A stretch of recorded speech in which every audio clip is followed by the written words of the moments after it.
Correct గా ఆకలేటప్పుడు mic ఇచ్చిండు. Thank you. గౌరవనీయులైన వేదిక మీద ఉన్న పెద్దలందరికీ, వేదిక ముందున్న మా అన్నదమ్ములకు, ఆడబిడ్డలకు అందరికీ మళ్ళొక్కసారి నూతన సంవత్సర శుభాకాంక్షలు తెలియజేస్తూ, మా పాత్రికేయ మిత్రులకు కూడా ప్రత్యేకంగా నూతన సంవత్సర శుభాకాంక్షలు కూడా తెలియజేసుకుంటూ, ముందుగా మీ అందరితో కూడా ప్రార్థన, సరిగ్గా సంవత్సరం నుండి ఇంకొక 20-25 రోజులు కాంగ్రెస్ ప్రభుత్వం వచ్చి గడిచిపోయింది. 100 రోజుల్లో హామీలు అమలు చేస్తాం, 100 రోజుల్లో 6 గ్యారెంటీలు అమలు చేస్తాం అని చెప్పి 400 రోజులైంది. 100 రోజులు పోయింది, 400 రోజులకు వచ్చింది. 6 గ్యారెంటీలలో అర గ్యారెంటీ మాత్రమే అమలైంది. 6 గ్యారెంటీల్లో అర గ్యారెంటీ మాత్రం అమలైంది. అదొక ఫ్రీ బస్సు.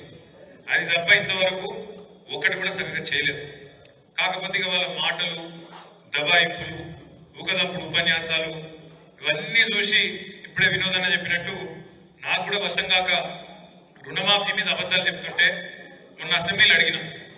ముఖ్యమంత్రి ఉన్నాడు ఎదురుగానే, మొత్తం మంత్రులు ఉన్నారు, కాంగ్రెస్ వాళ్ళు అందరూ ఉన్నారు, ఎమ్మెల్యేలు, వాళ్ళందరూ కూడా చెప్పినాడు, మీరు చెప్పిన మాటల్లో వాస్తవం ఉంటే, అసెంబ్లీలోనే చెప్తున్నా, మీరు చెప్పిన మాట వాస్తవం అయితే 2 లక్షల రూపాయలు రుణమాఫీ చేసినామని మీరు ఏదైతే చెప్తున్నారో, కావాలంటే ఇడికెళ్ళి ఒక బస్ చేసుకుని అందరం కలిసి పోదాం, ముఖ్యమంత్రి సొంత ఊరు కొండారెడ్డిపల్లికి పోదామా, ముఖ్యమంత్రి నియోజకవర్గం కొడంగల్ పోదామా, లేదా నా నియోజకవర్గం సిరిసిల్ల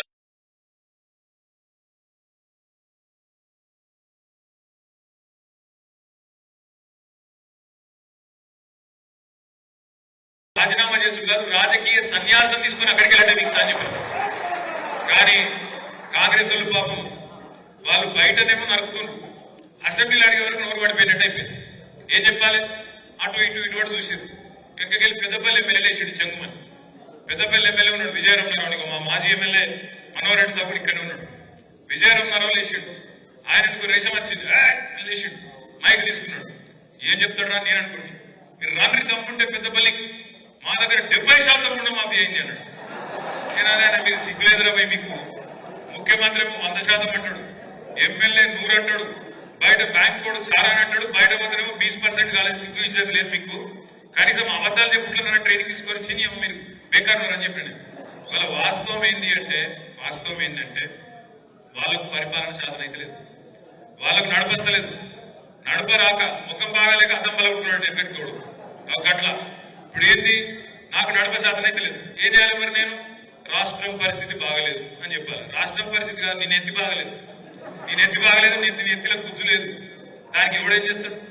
నీకు తెలివి లేక, శాతగాక, దద్దమ్మవై అడ్డగోలు హామీలు ఇచ్చి, పనికిమాలిన హామీలు ఇచ్చి, 100 రోజుల డైలాగులు కొట్టి, అఫిడవిట్లను పోజులు కొట్టి, దేవుళ్ళ మీద ఒట్లు పెట్టి, ఏదో పీకుతామని ఏదో పెద్ద బిల్డప్ ఇచ్చి వచ్చినాం.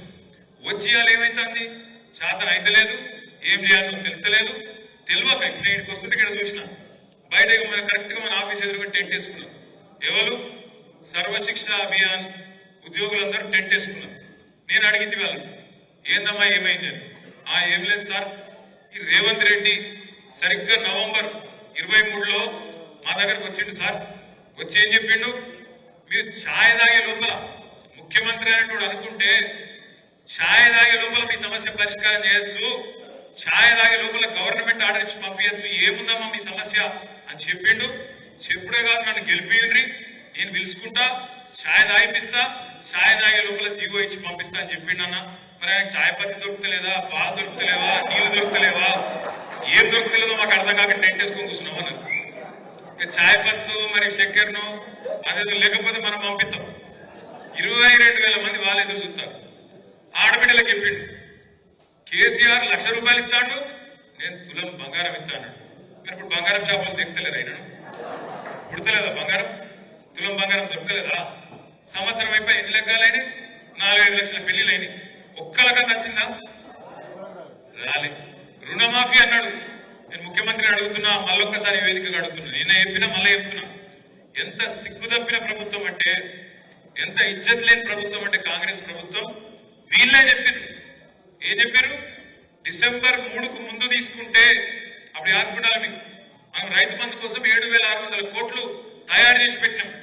డిసెంబర్లో పోయిన సంవత్సరం ఇదే టైం పెడితే రేవంత్ రెడ్డి ఉత్తరం రాసిండు ఎలక్షన్ కమిషన్ మీరు అర్జెంటుగా ఆపాలి లేకపోతే ఎన్నికల ప్రభావం పడుతుంది కేసీఆర్ మళ్ళీ రైతులందరూ మళ్ళా ఓట్లేసి మళ్ళా గెలిపిస్తారు మీరు ఆపుండ్రి అని ఎలక్షన్ కమిషన్ ఉత్తరం రాసిండు రాస్తే ఎలక్షన్ కమిషన్ వాళ్ళు ఎన్నికలు ప్రభావితమైతే అని చెప్పి ఆపేసారు అప్పుడు ఏం చెప్పిండు రేవంత్ రెడ్డి డిసెంబర్ 3కు ముందు తీసుకుంటే ఎకరానికి 5,000 డిసెంబర్ 7 తర్వాత తీసుకుంటే ఎకరానికి 7,500 అన్నాడు 7,500 కాదు 75 పైసలు ఇచ్చిండు వీడు 75 పైసలు ఆ రోజు మనం ఏదైతే కూడబెట్టిపోయినామో 7,500 కోట్లు అవి మళ్ళా 3-4 నెలలు సదానికి గవే ఇచ్చిండు దాని తర్వాత పార్లమెంట్ దాకా ఇచ్చిండు ఎప్పుడైనా నాట్లు పడేటప్పుడు పడతాయి రైతు బంధు పైసలు కానీ నేను ఉన్నప్పుడేమో ఓట్లు పడేటప్పుడు పడ్డాయి పైసలు ఒకట్లుంటది కాంగ్రెస్ పెట్టుకుంటే అట్లా ఈ కాంగ్రెస్ ప్రభుత్వం వచ్చినాక రైతు భరోసా రూపాయి కూడా ఇయ్యలే మనం దాచిపెట్టిపోయిన రైతు బంధు పైసలే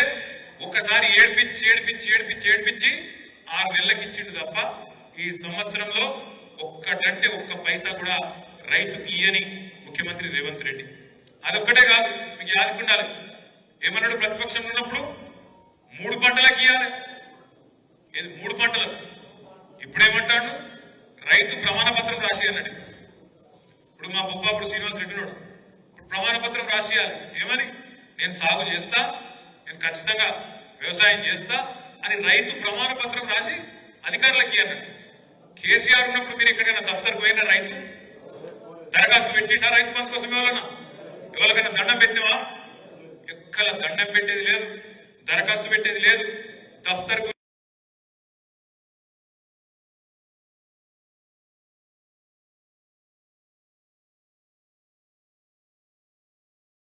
కోట్ల రూపాయలు రైతుల ఖాతాల్లో జమ చేసిన నాయకుడు కేసీఆర్ గారు 80,000 కోట్లు ఏది ఒక రైతు బంధు ఇంకో దిక్కు రుణమాఫీ రూపంలో మరొక 27,000 కోట్లు 1,07,000 కోట్లు రైతుల ఖాతాల్లో రూపాయి లంచం గాని పైసా లంచం గాని లేకుండా 70 లక్షల మంది రైతుల ఖాతాల్లో టింగు అని మంచిగా ఫోన్లు మోగుతుంటే నాట్లు పడేటప్పుడు మంచిగా పైసలు పడేటట్టు సౌలత్ ఏర్పాటు చేసింది కేసీఆర్ ఇవాళ రేవంత్ రెడ్డి ప్రభుత్వం 3 పంటలకు రైతు బంధు వేయాలని చెప్పిన రేవంత్ రెడ్డి డిసెంబర్ 3 తర్వాత అయితే ఎకరానికి 7,500 ఇస్తానని చెప్పిన రేవంత్ రెడ్డి ఏకకాలంలో 2 లక్షల రుణమాఫీ చేస్తానన్నాడు యాదికుందా మీకు కేసీఆర్ గారు 1,00,000 రూపాయలు రుణమాఫీ చేసిండు ఆయన అనుకుంటాడు రైతులందరూ నాకే ఓట్లు ఇస్తారని మీరందరూ కూడా కేసీఆర్ 1,00,000 రూపాయలు రుణమాఫీ తీసుకున్న వాళ్ళు కూడా బ్యాంకు గురుకుర్రి వెంబడే తెచ్చుకోండి ఎంబడ నేనేస్తా నేను ఎంబడే వస్తా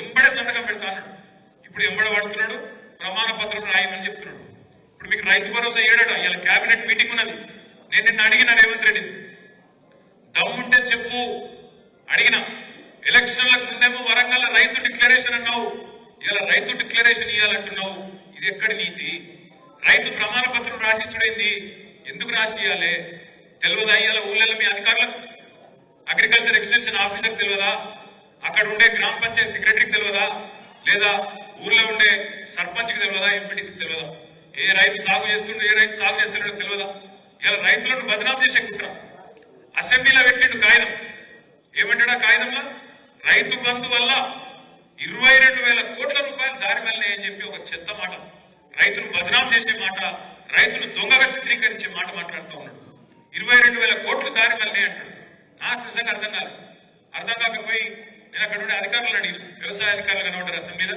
అడిగిన ఎక్కడికి వెళ్ళి వచ్చిందా మీకు లెక్క అని అడిగిన 22,000 కోట్లు అంటున్నారు ఏడ దారి మళ్ళినాయి ఏ ఊర్ల దారి మళ్ళినాయి ఏ సర్వే నెంబర్కి పోయినాయి ఎవరి ఖాతాలో పడ్డాయి చెప్పుని మాకు అన్న అంటే వాళ్ళు ఏం చెప్పారు ఎరికేనా సారిగా మా పేరు చెప్పకూరు కానీ వాస్తవం ఏంటంటే ఇప్పుడు వానాకాలం పంటేస్తారు వానాకాలం దగ్గర 1.5 లక్షల ఎకరాలు కేసీఆర్ వచ్చిన తర్వాత నీళ్ళు వచ్చినాయి కరెంట్ మంచిగా వచ్చింది రైతు బంధు వచ్చింది రైతుకు ధైర్యం వచ్చింది కాబట్టి 1.5 లక్షల ఎకరాలు సాగు జరిగింది వానాకాలం కానీ వానాకాలంలో పత్తేసిన వాళ్ళు వానాకాలంలో కందేసిన వాళ్ళు రెండో పంట వేసే అవకాశం ఉంటుందా వానాకాలంలో పత్తేసిన వాళ్ళు యాసంగిలో రెండో పంట వేసేందుకు అవకాశం ఉంటుందా జరగలాగా ఆయన చెప్పు ఉండదు కంది ఉంటుందా రెండో పంటకు అవకాశం మిర్చికి ఉంటుందా చెరుకుకుంటుందా పసుపుకుంటుందా ఉండదు మరి ఇప్పుడు ఈర్నపల్లి మండలంలో పోడు భూములు ఉన్నాయి ఆ పోడు భూములు ఎక్కడో జంగళ్ళు ఉంటాయి ఆ జంగల్ నుండే భూములలో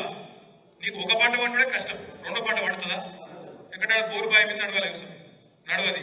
ఇప్పుడు రేవంత్ రెడ్డి ప్రభుత్వం ఏమంటారు దరికేనా, ఆ రెండో పంట మీరు ఏదైతే వేయలేదో, ఆ రెండో పంట మీరు ఏదైతే పత్తి వేసిన వాళ్ళు, కంది వేసిన వాళ్ళు, ఆ పోడు రైతులు, ఆ చెరుకు రైతులు, ఆ పసుపు రైతులు, ఆ సోయా రైతులు, ఆ మిర్చి రైతులు ఎవరైతే రెండో పంట యాసకి లేలేదో ఆ పైసలు కేసీఆర్ ఇచ్చి తప్పు చేసినట్టు మీకు. ఆ పైసలు రెండో పంటకు మీరు ఏకపోయినా కేసీఆర్ ఇచ్చిండు, ఇచ్చి తప్పు చేసిండు అంటారు.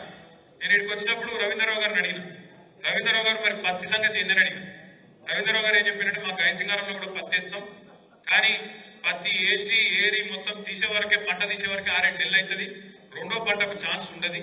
కాబట్టి కాబట్టి కాబట్టి మరి రెండో పంటకు సందు ఉండదు, దొరకది, రెండో పంట వేయలేమని చెప్పిండు. నేనేమంటున్నా అంటే ఒక వీళ్ళే కాదు, పత్తి రైతులు, కంది రైతులు, అదే విధంగా చెరుకు రైతులు, పసుపు రైతులు, మిర్చి రైతులే కాదు, ఇలా లక్షల ఎకరాల్లో మనమే ప్రోత్సహించిన పామాయిల్ తోటలు పెట్టుకోమని చెప్పినాం. మామిడి చెట్లు, అటు నల్గొండ ముఖానం పోతే బత్తాయిలు, ఆ నిమ్మ తోటలు, ఇవన్నీ ఉంటాయి, దానిమ్మ తోటలు ఉంటాయి. మరి ఇవన్నీ కూడా రేపు ఏంది వీళ్ళకి ఇస్తావా ఇవ్వవా అంటే చెప్తలేడు. ఉద్యోగస్తులు ఉంటారు, టీచర్లు ఉంటారు, ఊళ్ళలో టీచర్లు ఉంటే వాళ్ళు కష్టపడి నౌకరు సంపాదించుకుంటారు, వాళ్ళ అమ్మ నాయన రైతులు అనుకో. ఇప్పుడు ఏమంటాడు తెలుసా రేవంత్ రెడ్డి, టీచర్ ఉంటే, ప్రభుత్వ ఉద్యోగం ఉంటే నీకు రైతు బంధు కట్టు. మరి ముందెందుకు చెప్పలేదా? ముందెందుకు చెప్పలేదు? ఉద్యోగస్తులకు భూమితోని సంబంధం కట్ చేస్తా అన్న మాట ముందెందుకు చెప్పలేదు? ఐటీ కడితే కట్టు, పాన్ కార్డు ఉంటే కట్టు, ఇది ఇన్ని కట్లు. అందుకే ఇప్పుడు సీఎం అంటే చీఫ్ మినిస్టర్ కాదు, కటింగ్ మాస్టర్. ఎట్లా కట్ చేయాలి? కేసీఆర్ గారు ఇవన్నీ చూడలేదు. కేసీఆర్ గారు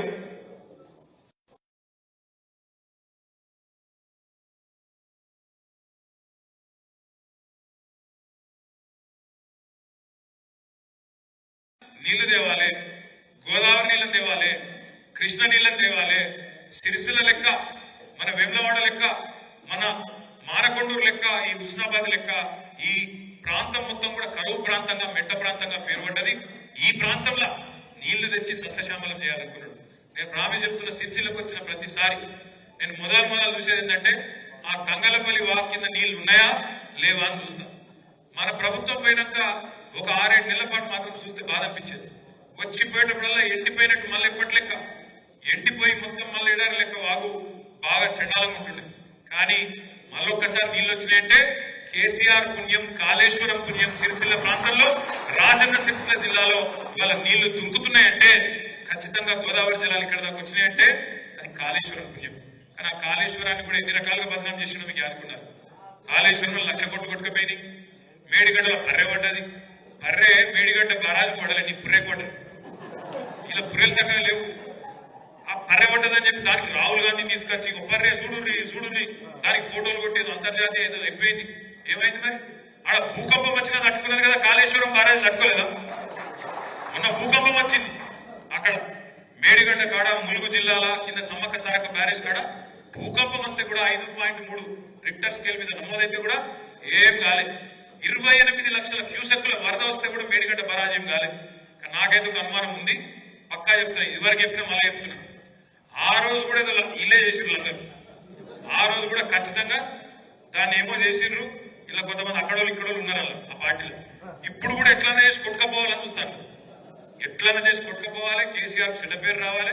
మళ్ళీ లేకపోతే సంవత్సరం అయింది, ఎలక్షన్లన్నీ నడిచిపోయినాయి, చేయాల్సిన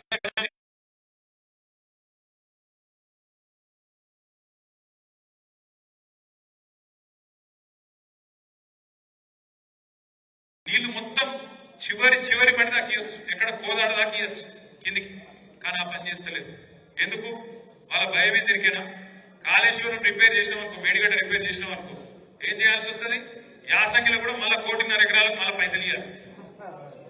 ఎట్లా ఎగబెట్టాలి కదా, ఎగబెట్టాలని ఈ కథ చేస్తారు. దయచేసి నేను మిమ్మల్ని కోరేది ఒకటి, కొత్త సంవత్సరం మనం కూడా ఈ సంవత్సరం ఒక విషయంలో స్పష్టతతో ముందుకు పోదాం. ఈ సంవత్సరం మనకు స్థానిక సంస్థల ఎన్నికల సంవత్సరం కాబోతా ఉన్నది.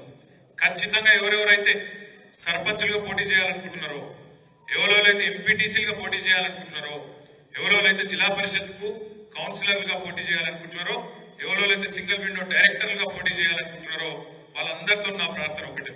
ఇప్పుడే కొప్పుల ఈశ్వరన్ ఒక మంచి మాట చెప్పింది, ప్రేక్షక పాత్ర వహించకండి అంటే చూసుకుంటా కళ్ళప్పగించి కూసోకుండ్రి, అన్యాయం జరుగుతుంటే ప్రజల తరపున కొట్లాడాలి, నిలబడే క్రమంలో కేసులైనా పర్వాలేదు, ఏదైనా పర్వాలేదు, కానీ కేసులై ప్రజల కోసం నిలబడితేనే ఆయన నాయకుడు అవుతాడు తప్ప, లీడర్ అవుతాడు తప్ప ఎవరు పడితే వాళ్ళు కాదు.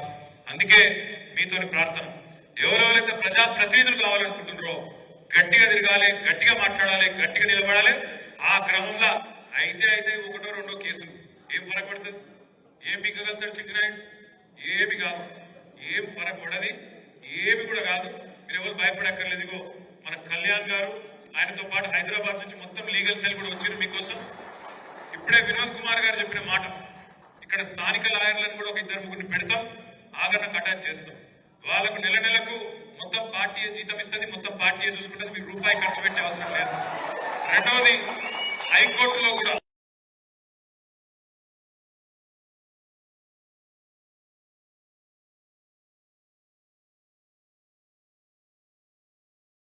దావా వేస్తాం, కొట్లాడతాం, అవసరమైతే సుప్రీంకోర్టు దాకా కూడా వాళ్ళని వదిలిపెట్టాలనే మాట కూడా నేను మీకు విజ్ఞప్తి చేస్తాను. దయచేసి మిమ్మల్ని కోరేది ఒకటే, మనము ఒక సంవత్సరం బ్రహ్మాండం ఎన్నికల్లో ఓడిపోయిన తర్వాత కూడా సంవత్సరం మీరందరూ కష్టపడ్డారు, ప్రతి ఊళ్ళో కష్టపడ్డారు, ప్రతి గల్లీలో కష్టపడ్డారు. కాబట్టి పార్టీ ఇవాళ ఒక్క పిలుపు మీద కలిస్తానికి ఇంతమంది మీటింగ్ కాదు, ఏం కాదు, ఇవాళ ఒక్క మాట మీదకెళ్ళి, ఒక మెసేజ్ మీదకెళ్ళి ఇంతమంది మా తమ్ముళ్ళు మాటలు వచ్చారు. ఇలా మనం అధికారంలో కూడా లేవు, నేను మీకు ఇవ్వగలిగేది కూడా ఏం లేదు, మీకు తెలుసు, నాకు తెలుసు. అయినా ఇంత అభిమానంతో పార్టీ అంటే ఇంత ప్రేమతో కేసీఆర్ గారి మీద ఒక అనురాగంతో మీరు అందరూ వచ్చినారు. బాక్సింగ్ చేస్తున్న కెరికే బాక్సింగ్ లో ఒక మాట చెప్తారు, మనం ఎంత గట్టిగా పంచగొడతాం అన్నది కాదు, మనం ఎంత గట్టిగా అవతలం దవడమిగిలి గుద్దాం అన్నది కాదు, వాడు అవతలోడు ఎన్ని గుద్దినా కింద పడ్డా లేచి నిల్చొని కొట్లాడేటోడే నిజమైన వీరుడు, నిజమైన పోరాట యోధుడు.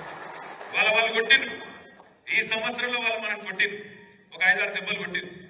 ఒకటి, అసెంబ్లీ ఎన్నికల్లో స్వల్ప తేడాతో ఓడిపోయారు. అనుకోకుండా అతి విశ్వాసం అనండి, కొన్ని చిన్న పొరపాట్లు అనండి జరిగినాయి, కాదటలేదు. మనం కూడా మనుషులమే, చిన్న తప్పులు జరుగుతాయి, చిన్న పొరపాట్లు జరుగుతాయి. జరిగినప్పుడు ఓటమి జరిగింది. వెంటనే మన సారుకు, మన కేసీఆర్ గారికి తుంటి ఎముక విరిగి 3 నెలల పాటు ఆయన కూడా తిరగలేని పరిస్థితి వచ్చింది. అటెంక వెంటనే లేచి పంటలు ఎండిపోతున్నాయంటే, ఈ సన్నాసులు నీళ్లు ఇడిస్తలేరంటే కేసీఆర్ గారు అంత ఇబ్బందుల్లో కూడా బయలుదేరి నల్గొండ, వరంగల్, కరీంనగర్ దాకా, మన సిరిసిల్ల దాకా కూడా తిరిగి ఆ బస్సు యాత్రలో భాగంగా తిరిగింది. ఆ తర్వాత కృష్ణా నది మీద పెత్తనం మొత్తం తెలంగాణ ప్రభుత్వం కేంద్రానికి అప్పచెప్తున్నది అంటే నల్లగొండలో భారీ బహిరంగ సభ పెట్టి గర్జిస్తే దెబ్బకే లేదు మేము అప్పచెప్తలేం, తప్పు చేసినామని చెప్పలేసుకున్నది కాంగ్రెస్ ప్రభుత్వం. ఆ తర్వాత పార్లమెంట్ ఎన్నికలు వచ్చినాయి. సరే, ఈ పార్లమెంట్ అప్పుడు ఒక విచిత్రమైన పరిస్థితి ఉండే దేశంలో. మరి ఏ కారణం చేతనో కొంతమంది మంచి వాళ్ళకు కూడా కాదనుకొని ఈ ఇద్దరు అటు 8 ఇటు 8 ఇచ్చారు. కాంగ్రెస్కి 8 ఎంపీలు, బీజేపీకి 8 ఎంపీలు, వాళ్ళు 8 వీళ్ళు 8 ఉన్నారు. కానీ ఇప్పటివరకు సంవత్సరం అయింది, వచ్చింది మాత్రం తెలంగాణ గుండుస్తున్నాం. అందరికి అర్థమైంది ఎట్లయితే ఇవాళ చంద్రబాబు నాయుడు గారు, నితీష్ కుమార్ గారు 10-12 మంది ఎంపీలతో కేంద్రంలో చక్రం తిప్పుతున్నారో తప్పకుండా రేపు మళ్ళొక్క రోజు వస్తుంది. కేసీఆర్ గారే దేశంలో ఉండే ప్రభుత్వాన్ని కూడా శాసించే రోజు తప్పకుండా వస్తుంది. మళ్ళా మన ఎంపీలు కూడా మనం గెలిపించుకుందాం ఈసారి తప్పకుండా. ఆ విషయంలో కూడా ఆ రోజు కొంత మనకు నష్టం జరిగింది. ఆ తర్వాత మనం గెలిపించిన ఎమ్మెల్యేలు ఒక 10 మంది పోయింది. ఇట్లా ఈ సంవత్సరంలో చాలా దెబ్బలు తిన్నాం.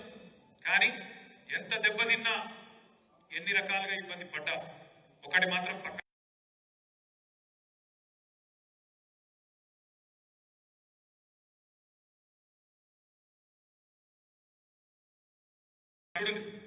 ఒక్క రోజున కేసీఆర్ జపం లేకుండా ఒక్క స్పీచ్ ఉంటుందా? కేసీఆర్ పేరు తీయకుండా, బీఆర్ఎస్ సోషల్ మీడియా తిట్టకుండా ఒక్క ఉపన్యాసం ఉన్నదా ముఖ్యమంత్రిది? ఏడవైనా ఒకటే ఏడుపు, ఎక్కడ పోయినా ఒకటే ఏడుపు, ఒకటే రాగు. ముఖం బాగలేక అద్దంబల కొట్టుకున్నట్టు నడపశాత కాక రాష్ట్రాన్ని, ప్రభుత్వాన్ని పనికిమాల మాటలు మాట్లాడుతున్నాడు. ఎంత పచ్చి అబద్ధాల కోరు ఈ ముఖ్యమంత్రి అంటే, నిన్న మాట్లాడిన మాట ఒక్క నిమిషంలో మీకు చెప్తా, మీకు అర్థమవుతుంది. ముఖ్యమంత్రి అంటోడు ఒక రాష్ట్రానికి పెద్ద మనిషి. ఆ పదవిలో కూర్చున్నాక రాష్ట్రం మొత్తం నాది అని మాట్లాడాలి. ఈ రాష్ట్రం మంచిగున్నది, ఇంకా మంచిగా చేస్తా అని చెప్పాలి. ఏమైనా లోపల చిరిగిపోయిన పని వేసుకున్న మీకెళ్ళి మాత్రం మంచిగా వేసుకుని మంచిగానే ఉన్నా అని చెప్పాలి.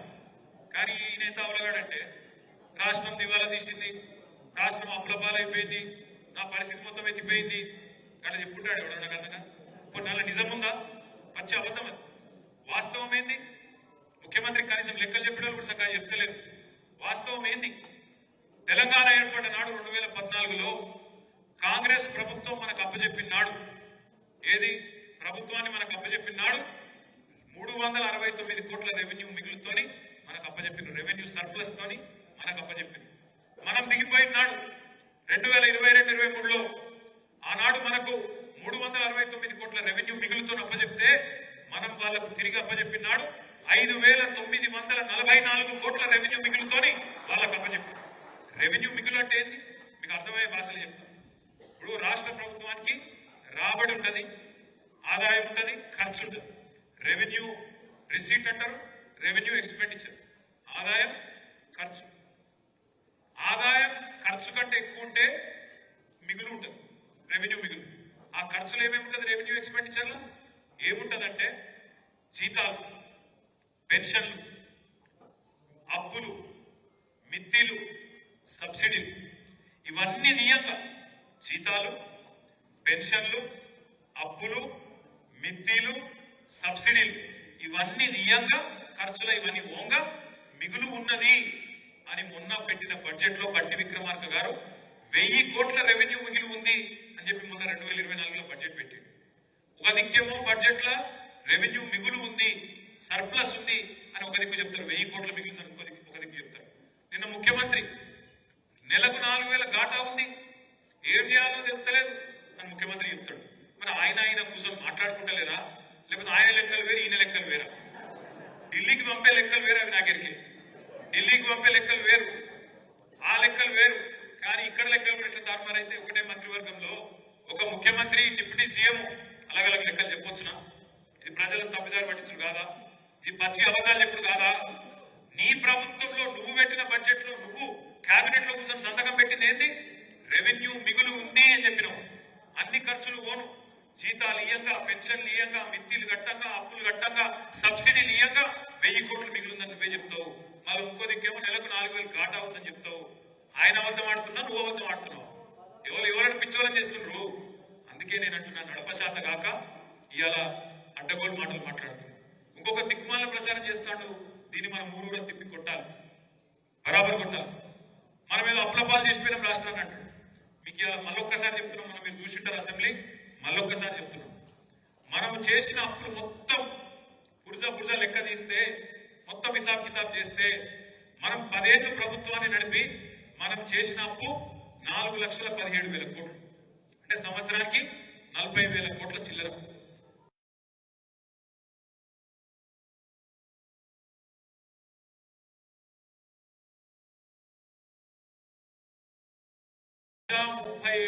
కోట్లు. సరే, మరి కేసీఆర్ గారు 4,17,000 కోట్లు అప్పు చేసిండు. కానీ కేసీఆర్ ఏమేమి ఇచ్చిండు? 1,23,000 కోట్లు రైతులకు ఇచ్చిండు. రైతు బంధు ఇచ్చిండు, పెట్టుబడి ఇచ్చిండు, లోన్లు ఫేవర్ చేసిండు. కేసీఆర్ గారు ఆ పని చేసిండు. 24 గంటల కరెంట్ ఇచ్చిండు కేసీఆర్. కొత్తగా సబ్ స్టేషన్లు కట్టిండు, రోడ్లు కట్టిండు, కాళేశ్వరం లాంటి ప్రాజెక్టు కట్టిండు, ఇంటింటికి నల్లా ఇచ్చిండు, జిల్లా కేంద్రాలు చేసిండు, కలెక్టరేట్లు కట్టిండు, ఎస్పీ బిల్డింగ్లు కట్టిండు, కొత్త దవాఖానాలు కట్టిండు, జిల్లాకు ఒక మెడికల్ కాలేజ్ పెట్టిండు, జిల్లాకు ఒక నర్సింగ్ కాలేజ్ పెట్టిండు, 1000 గురుకుల పాఠశాలలు పెట్టిండు. ఇంకా చెప్పాలంటే ఇంకో గంట చెప్పచ్చు. కేసీఆర్ 4,17,000 కోట్ల అప్పు చేసి ఏం చేసిండంటే, గంట చెప్తే నేను ఏమేం చేసిండు, నువ్వేం చేసినావు చెప్పు రాబోయ్. 1,37,000 కోట్లు అప్పు చేసినావు కదా సంవత్సరంలో, ఏం చేసినావు ఒక పని చెప్పు. ఇక్కడ ఇంటికి తీసి అక్కడ పెట్టినావా? ఎక్కడన్నా ఒక కాడు ఒక్కటి ఒక్క పథకం చాలు చేసినావా? ఉన్నాయి కూలగొట్టుడు తప్ప కొత్తవి కట్టినాడేమన్నా? ఉన్నాయి కూలగొట్టుడు తప్ప కట్టిందేమన్నా ఉందా ఎక్కడన్నా? హైడ్రా పేరు మీద పేదవాళ్ళ గుడిసెల మీద వాడు, రేకుల షెడ్ల మీద వాడు, ఇళ్ల మీద వాడు, కూలగొట్టుడు. డిపిఆర్ లేదు, పన్ను లేదు, కానీ పైసలు కావాలి, ఢిల్లీకి పంపాలి కాబట్టి మూసీల పడి అక్కడ ఉండే పేదల మీద ప్రతాపం చూపెట్టుడు తప్ప ఈయన చేసిందే ఒక్క స్కీమ్ స్టార్ట్ చేసిండా? పోనీ రైతు భరోసా ఇచ్చిండా? ఆడబిడ్డలకు 2,500 ఇస్తానని వేసిండా? తులం బంగారం ఇచ్చిండా? స్కూటీలు ఇచ్చిండా? 10 లక్షలు 15 లక్షలు ఇస్తా చదువుకున్న పిల్లగాళ్ళకి అన్నాడు ఇచ్చిండా? ఎవ్వలకు ₹1 ఒక ఇల్లు ఇచ్చిన పోని ఇందిరా మిల్లు లాంటివి ఉన్న ఇల్లే కూలగొట్టి ఆయన ఉన్న ఇళ్ళే కూలగొట్టి కలర్లు మార్చులు వేరు ఊసరవెల్లి కంటే వేగంగా కలర్లు మారుస్తుండు. కానీ నేనేమంటున్నా అంటే ఒక్క కొత్త పథకం లేదు, ఒక్క ఇటుక కట్టి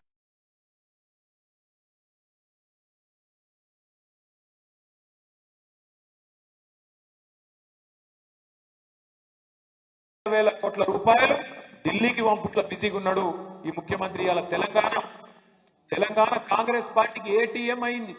ఏటీఎం అంటే ఇరికేనా? ఎప్పుడు కావాలంటే అప్పుడు పోవాలి, కార్డు గీకాలే, పైసలు గుంజాలి. సేమ్ తెలంగాణ పరిస్థితి ఇలా కాంగ్రెస్ లో గట్లే అయిపోయింది.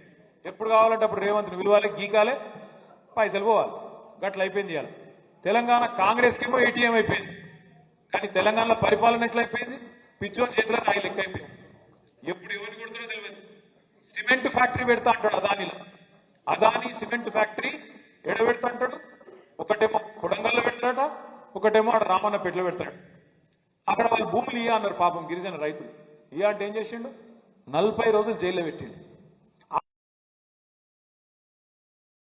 సంబంధం రాబాయ్ అంటే లేలే నువ్వే ఉన్నావు, నువ్వే కొట్టించినావు, అందులో దొరకబడతా అని చూసిండు. ఆ తర్వాత కొన్ని రోజులు అది కొడతా ఇది కొడతా కొన్ని రోజులు లెక్కలాడిండు. ఏం చేసినా రేవంత్ రెడ్డి 6 గ్యారెంటీల విషయంలో అంటే 6 గ్యారెంటీలు ఎప్పుడో మర్చిపోయాడు. కానీ నా మీద 6 కేసులు మాత్రం పెట్టే ప్రయత్నం చేసి 6 కేసులలో ఏదో ఇరికేయాల మీరు జైలు పంపాలని మాత్రం బాగుంది. నేను మీ అందరినీ కోరేది ఒకటే, కేసుల గురించో ఫీజుల గురించో మనం భయపడే అవసరం లేదు. మనం ఎవ్వరం కూడా దాని గురించి బయట చర్చ పెట్టే అవసరం కూడా లేదు. మనం ఒకటే పని చేద్దాం ఈ కొత్త సంవత్సరం. ఏంటది? ఆయన కేసుల గురించి మాట్లాడని, మనం రైతుల గురించి మాట్లాడదాం, మనం ప్రజల గురించి మాట్లాడదాం, రైతు భరోసా గురించి మాట్లాడదాం. నువ్వు ఇచ్చిన 420 హామీలు ఏమైనా అని అడుగుదాం.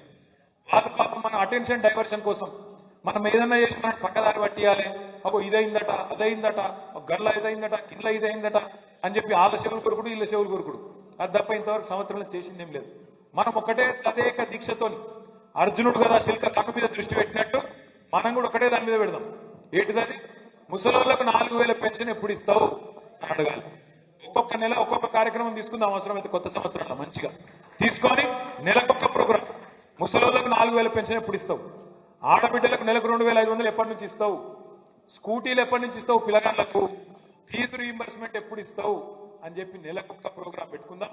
మంచిగా ఈ కొత్త సంవత్సరం 12 నెలల పాటు ఉక్కిరి బిక్కిరి వాళ్ళకు ఊపిరాడకుండా చేసే బాధ్యత ప్రధాన ప్రతిపక్షంగా ఈ గులాబీ దండుదే గులాబీ సైనికులదే అనే మాట నేను విజ్ఞప్తి చేస్తున్నాను. అదేవిధంగా చాలా మంది మా అన్నదమ్ములు అడుగుతారు, అన్న మనం కూడా కొత్త కమిటీలు వేసుకోవాలన్న. తప్పకుండా నేను ఈ సంవత్సరం మీ అందరికి మాటిస్తున్నా, తొందరలో సభ్యత్వ నమోదు కార్యక్రమం కూడా స్టార్ట్ చేసుకుందాం. మంచిగా బూత్ కమిటీ నుంచి వార్డు కమిటీ, గ్రామ కమిటీ, మండల కమిటీ, పట్టణ కమిటీ, నియోజకవర్గ కమిటీ, జిల్లా కమిటీ,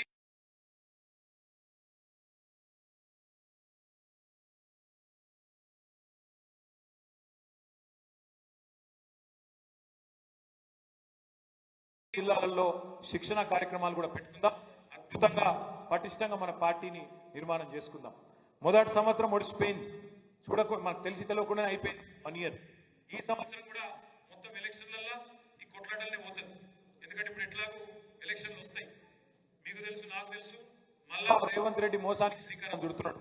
రైతులకు రైతు భరోసా పేరు మీద ప్రమాణ పత్రం రాసియాలని చెప్పి శటకోపం పెట్టే ప్రయత్నం చేస్తున్నాడు. గ్రామాల నుంచి వచ్చిన మా నాయకులను నేను కోరుతున్నా, గ్రామాలలో చర్చ పెట్టండి, రైతులను అడగండి. కేసీఆర్ ఉన్నప్పుడు ఏమైనా రాసియాల్సి వచ్చిందా? దరఖాస్తు పెట్టుకునే అవసరం పడ్డదా? పడలే. ఇవాళ మాత్రం మళ్ళొక్కసారి ప్రమాణ పత్రం సెల్ఫ్ డిక్లరేషన్ రాసియాలి అంటున్నాడు. మీకు ఇంకొక మాట యాదికి ఉండాలి. సరిగ్గా సంవత్సరం కిందట 28 డిసెంబర్ నాడు, 28 డిసెంబర్ నుంచి జనవరి మొదటి వారం దాకా ప్రజాపాలన పేరు మీద దరఖాస్తులు తీసుకున్నారు. యాదుకుందా? మర్చిపోయారు. రేవంత్ రెడ్డి అంటే మర్చిపోయింది, మీరు మర్చిపోకూడదు. 1,06,00,000 మంది దరఖాస్తులు పెట్టారు. 1,06,00,000 మంది.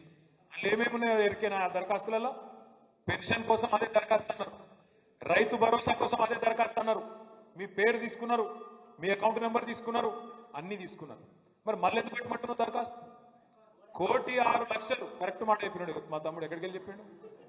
టైం పాస్, ఏదో ఒకటి చేసి టైం పాస్ చేయాలి, ఎగబెట్టాలన్న తప్ప ఇచ్చే ఉద్దేశం లేదు. ఓదిక్కేమో 1,06,00,000 ప్రజాపాలన పేరు మీద దరఖాస్తులు తీసుకుంటాం. ఇంకో దిక్కేమో కులగణన అని చెప్పి ఇంకో లెక్కలు తీసుకుంటాం. మళ్ళీ దరఖాస్తులు మళ్ళీ టైం పాస్ కార్యక్రమం కాబట్టి ఏమనాలి.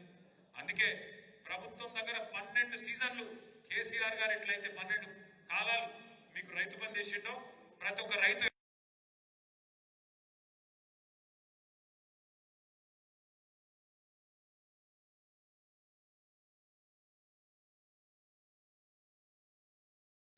ఎన్నికలకు ముందు ఏమన్నాడు, 22 లక్షల మంది కౌలు రైతులు ఉన్నారు తెలంగాణలో.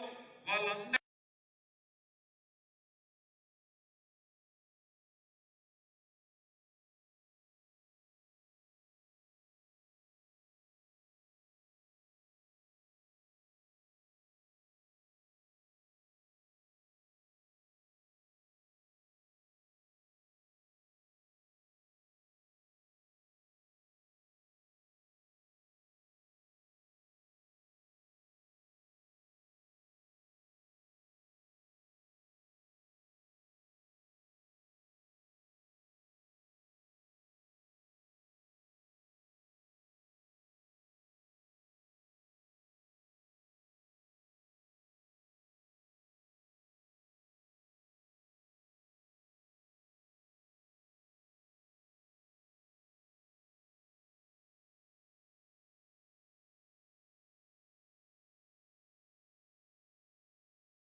నెలలు ఎగ్గొట్టిండా?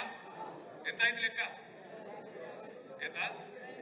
నేను అనుకున్నా నాకంటే బేకారు లెక్క. 30,000 బాకీ. ఒక్కొక్క ముసలమ్మకు ఒక్కొక్క ముసలయ్యకి ఎంత బాకీ?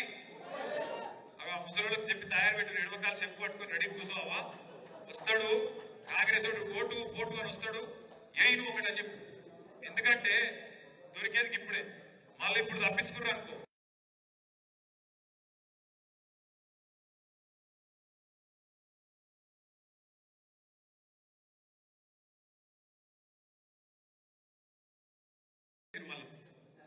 ఆడోళ్ళకి ఫ్రీ అంట, మొగోళ్ళకి డబల్ అంట. ఏం పడిందని ఆడోళ్ళకి ఫ్రీ, మళ్ళీ భర్తలకు డబల్.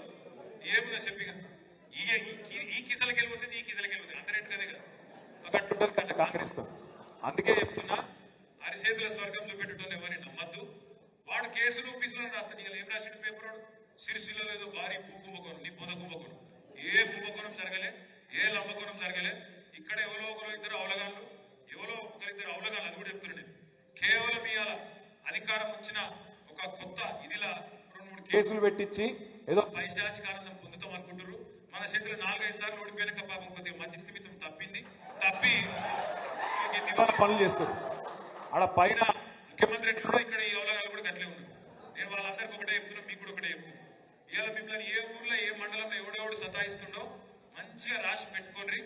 వాళ్ళకు మితితో సాగించే బాధ్యత. నేను ఇదేదో ఉత్తగా చెప్తలేను. నేను కూడా అన్ని రాసుకుంటున్నా. అసెంబ్లీలో కూడా ఎవరెవరు ఏం మాట్లాడుతున్నా కూడా నేను కూడా రాసుకుంటున్నా. మీరు కూడా రాసుకోండి. బరాబర్ చెప్తున్నా. వీళ్ళు ఒక్కొక్కరు టైం వస్తుంది, మళ్ళా వస్తుంది. ఎందుకంటే ప్రజలకు ఆల్రెడీ అర్థమైంది. దేశపతి శ్రీనివాస్ గారు మొన్న ఇక్కడికి వచ్చిండు దీక్షా దివస్ అప్పుడు. ఒక మంచి కథ చెప్పిండు మీకు యాదకుండా. నేను మళ్ళొక్కసారి కథ చెప్తా, మీరు వినుండ్రి. అది తిన్నాక మనం పని చేసుకుందాం. ఆ తర్వాత భోజనానికి పోదాం. ఒకసారి ఒక జంగల్ అడవిలా మరి పేద అడవి, ఇప్పుడు ఒకప్పుడు మన కొండరావుపేట అడవిలకు పేద అడవి, అది కూడా అసలు అడవిలో చాలా రకాల జంతువులు ఉండేది. అక్కడ సింహం ఉండేది. సింహం ఆ అడవికి రాజు. అయితే సింహం కొద్దిగా డల్ అయింది, ఎందుకో వయసు మీద పడ్డదో ఇంకోటి డల్ అయింది. కొద్దిగా డల్ కాగానే కొత్త రాజు ఎవరు అని చెప్పి నడుస్తుంది.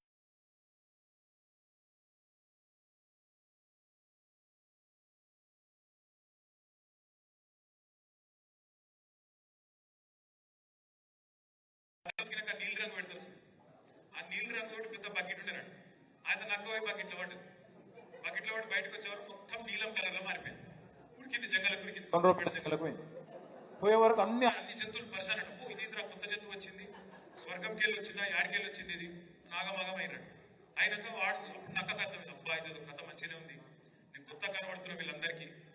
అక్కడ రారాజేమో కొద్దిగా ముసలాయన అయ్యిండు, కొద్దిగా పెద్ద మనిషి అయ్యిండు, కాబట్టి ఆయన కొద్దిగా రెస్ట్ తీసుకుంటాడు. ఇక నాకు సందు దొరికింది, ఇప్పుడు నేను ఏది పడుతుంది అని చెప్పచ్చు అని చెప్పి, నేను దైవాంశ సంభూతుని, నాయనేమి కొత్త రాజుని అని చెప్పి చెప్తే పాపం అందరూ కూడా కరెక్ట్ వీడితో కొత్త విచిత్రంగా ఉన్నాడని చెప్పి ఆయన కూర్చోబెట్టి తీసుకపోతే ఏమైంది, 4 రోజులు నడిచింది సినిమా.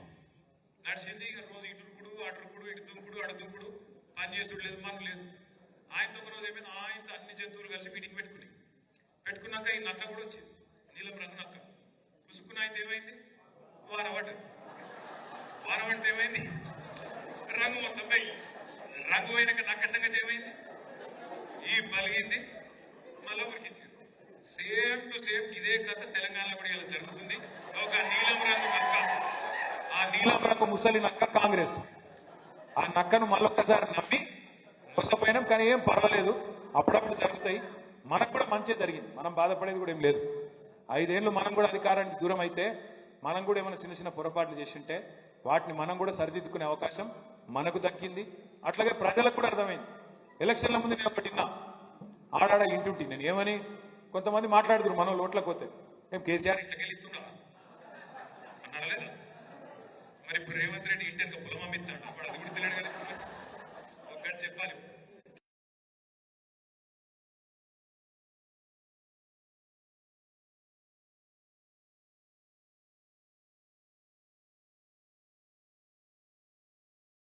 కాకుండా చూసుకున్న మాట వాస్తవమా కాదా ఒకసారి గట్టిగా సప్పట్లతో మన నాయకుడు కేసీఆర్ గారికి ధన్యవాదాలు చెప్పాలి. ఒక గట్ల చూసుకున్నాడు కేసీఆర్.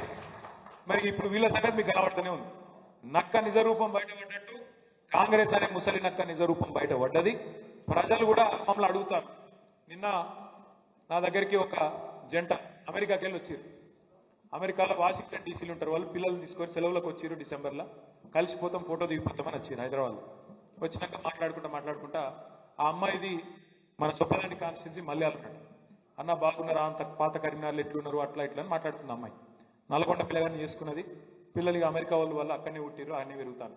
ఆ అమ్మాయి అంటాను, అన్న వాస్తవం చెప్తున్నానే, నిజంగా బాధ అనిపిస్తుంది, ఈ సంవత్సరం చూస్తేనే గిట్లా అనిపిస్తుంది, ఎట్లా పిచ్చోని చేతులు రాయిపోయినట్టుంది తెలంగాణ అనుకుంటే ఏమంటాను తెలుసా నన్ను. పాప అమ్మాయి అమాయకంగా అడిగింది, అన్న ఏం చేయరాదా, ఏం చేయాలని నేనన్నా, ఏం చేయాలమ్మా అని నేనన్నా, ఏం చేయరాదా, ఏమన్నా చేసి ఏం చేయరాదు తల్లి, ఇంకో 4 ఏళ్ళు. ఎందుకంటే ఒక ఓటు తప్పు, ఒక ఓటుకు శిక్ష, ఒక తప్పు ఓటు వేస్తే శిక్ష ఎంత, 5 ఏళ్ళు. అందుకే నేను మిమ్మల్ని కోరేది, జెడ్పీటీసీ, ఎంపీటీసీ, సర్పంచ్ ఎన్నికల్లో కూడా ఆ రోజు ఎమ్మెల్యే ఎన్నికలైన తప్పు ఈసారి కాకుండా చూసుకునే బాధ్యత మీది, నాది, మనందరిది. పార్టీ మీకు సంపూర్ణంగా అండగా ఉంటుంది. ఎవరెవరైతే కొట్లాడతారో వాళ్ళకు అన్ని రకాల సహకారం, వాళ్ళకు అన్ని రకాల పూర్తి బ్యాకప్ నేనుంటా, సహకారంగా నేను నిలబడతా. సిరిసిల్లలో గ్రామాన, మన సిరిసిల్ల జిల్లాలో గ్రామాన గులాబీ జెండా ఎగిరేటట్టు చూసుకోవాల్సిన బాధ్యత మనందరిది. తప్పకుండా కలిసికట్టుగా కదం దొక్కుదాం. నీరసపడే అవసరం లేదు, కేసులకు భయపడే అవసరం అంతకంటే లేదు. మీరు టీవీలు చూసి, పేపర్లు చూసి వాడు తాటికాయంత అక్షరాలతో రాయంగానే మీరు ఆగం కాకుర్రి. సోషల్ మీడియాలో ఈ మధ్యన కొన్ని నిజాలు వస్తున్నాయి, అవి చూడున్నారు అప్పుడప్పుడు.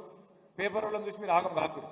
పేపర్ వాళ్ళు ఏమంటలేను, మీరు ఆయన నన్నేమని అనుకునేది, మీరేం చేయలేరు, మీ యాజమాన్యాలు అట్లున్నాయి, మీరేం చేయలేరు. కానీ మా విలేకరు సోదరులను నేను అంటలేను. మీరంటే గౌరవం ఉంది, ఉద్యమంలో మాత్రం కలిసి పని చేసిన వాళ్ళు సీరియస్గా చూడొస్తాం. వాళ్ళు పైన మాత్రం ఏందో సిరిసిల్లలో కుంభకోణం, లంబకోణం, ఏ కుంభకోణం మనం చేయలే, ఏ తప్పు చేయలే.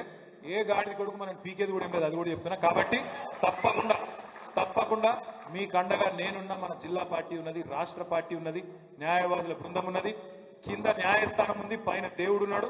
తప్పకుండా న్యాయం జరుగుతుంది. ఒక్కొక్కరి సంగతి మళ్ళా చూసుకుందాం. అందరు ధైర్యంగా ఉండాలని చెప్పి కోరుతూ, కింద భోజనాలు ఉన్నాయి, బువ్వ తినేటోళ్ళు బువ్వ తినుండ్రి, తర్వాత మీదికి రండి. లేదా మొదలే ఫోటోలు దిగుదామంటే ఫోటోలు దిగుదాం. అందరికీ మళ్ళొక్కసారి నూతన సంవత్సర శుభాకాంక్షలు తెలియజేసుకుంటూ నాయక్ సాబ్ ఆగుజరా. జై తెలంగాణ.